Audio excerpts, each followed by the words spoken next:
Bismillahirrahmanirrahim. Assalamu alaikum. My name is Shmaila Yusuf. I look forward to discuss the topic. ہماری personality, ہماری شخصیت کے بارے میں ہم آج ڈسکس کریں گے. عمیرہ احمد کہتی ہیں، زندگی میں ایک سٹیج ایسی آتی ہے جب سب کچھ اسٹیگننٹ ہو جاتا ہے، پھر اپنے ارد گرد کی دنیا میں اتنی بری لگتی ہے آپ اس کا اندازہ ہی نہیں کر سکتے. پھر نہ اپنی سمجھ آتی ہے نہ دوسروں کی. اس وقت دل چاہتا ہے ہر چیز چھوڑ دی جائے، چاہے وہ خونی رشتے کیوں نہ ہو.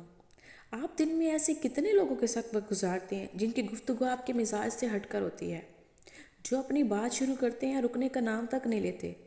اور وہ کیا چاہتے ہیں؟ وہ چاہتے ہیں کہ آپ صرف سنتے رہیں. یہ وہ لوگ ہیں جو دراصل سننے والے کانوں سے محروم ہوتے ہیں. انہیں کبھی کسی نے اتنا سنا ہی نہیں ہوتا. لوگ ان کے ساتھ بیٹھنا پسند نہیں کرتے. ان کی گفتگو نوجوانوں اور بزرگوں کے لیے بچوں جیسی ہوتی ہے. ہماری زندگی میں تمام لوگ ہم خیال اور ہم مزاج نہیں ہوتے. اکثر ہم ہر جگہ اپنے مزاج کو مد نظر رکھتے ہوئے چلنے کی کوشش کریں گے تو کئی راستوں پر مختلف لوگوں کے ساتھ چلنا مشکل ہو جائے گا. وقت اور حالات کب انسان کو کہاں لے جائیں یہ کون جانتا ہے. لہٰذا اپنی پرسنالٹی، اپنی شخصیت، فطرت اور مزاج کے برعکس مختلف لوگوں کے ساتھ گفتگو کرنے کے ساتھ چلنے کی عادت ڈالیں. ہر فیلڈ میں آسانی ہو جائے گی. اس کے علاوہ اگر آپ کے ساتھ کسی کا بوجھ ہلکا ہو جائے تو کیا حرج ہے.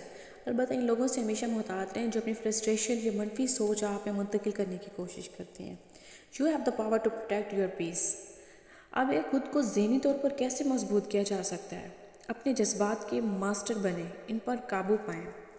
اگر آپ کو لگتا ہے کہ آپ ناکام ہونے جا رہے ہیں تو آپ سب سے پہلے خود کو لاشعوری طور پر ناکامی کے لیے قائل کر لیا کریں. اس سوچ کو بدل دیں اور مثبت سوچتے ہوئے کہیں، میں یہ کروں گا. I can do. میں یہ کر سکتا ہوں. اس سوچ کے بدلنے کے ساتھ ہی آپ کے ایموشنز چینج ہونے لگیں گے. ہمارے جذبات کسی بھی منفی صورتحال میں ہمارے ایکٹ اور اوور ایکٹ میں اہم کردار ادا کرتے ہیں. اس لیے یہ سمجھنا ضروری ہے کہ ہمارے جذبات ہمارے فیصلوں کو کس طرح افیکٹ کرتے ہیں. اپنے مقصد طے کر لیں. اپنے جو گول سیٹ کی ہیں ان کے حتمی نتائج کو دیکھنے کے لیے وقت نکالیں. امیجنیشن کی ایکسرسائز کریں کہ آپ ممکنہ مسائل کو کیسے حل کرنے جا رہے ہیں. اپنے آپ کو دیکھیں کہ آپ کیا بننا چاہتے ہیں اور محسوس کریں اس گول کو اچیو کرنا آپ کو کتنی خوشی دے سکتا ہے اور آپ اس گول کو اچیو کرنے کے بعد کیسا محسوس کریں گے. آپ کی یہ امیجنیشن جو ہے وہ آپ کو بہت تقویت دے گی. اگر آپ رسک نہیں لیتے آپ ریوارڈ کے حقدار بھی نہیں ہیں. اگر آپ میں رسک لینے کی ہمت ہے تو ہی آپ ترقی کر سکتے ہیں. اپنے گولز کو حاصل کرنے کا مطلب ہے وہ رسک لینا جو آپ نے ایک بار سوچا تھا کہ یہ امپاسبل ہے جبکہ ناممکن خود کہہ رہا ہے کہ میں ممکن ہوں. چھوٹی جیت آپ کو بڑے فائدے دیتی ہے. چھوٹے چھوٹے پہلے ٹارگٹ سیٹ کریں، ان کو اچیو کرنے کی کوشش کریں.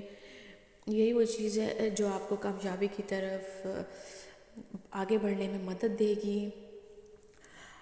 گائز ایک چھوٹی سی ریکویسٹ ہے، اگر آپ میری ویڈیوز دیکھتے ہیں، اگر آپ کو پسند آتی ہیں تو پلیز لائک کرنا مت بھولیے گا. میں ایک چھوٹے سے پلیٹ فارم پہ جو کام کر رہی ہوں وہ آپ کی وجہ سے کر رہی ہوں. آپ کی جو لائکنیس ہے وہ بہت بڑا کردار ادا کرتی ہے. اس کے ساتھ ہی شمائلہ یوسف سائننگ آف. اللہ حافظ.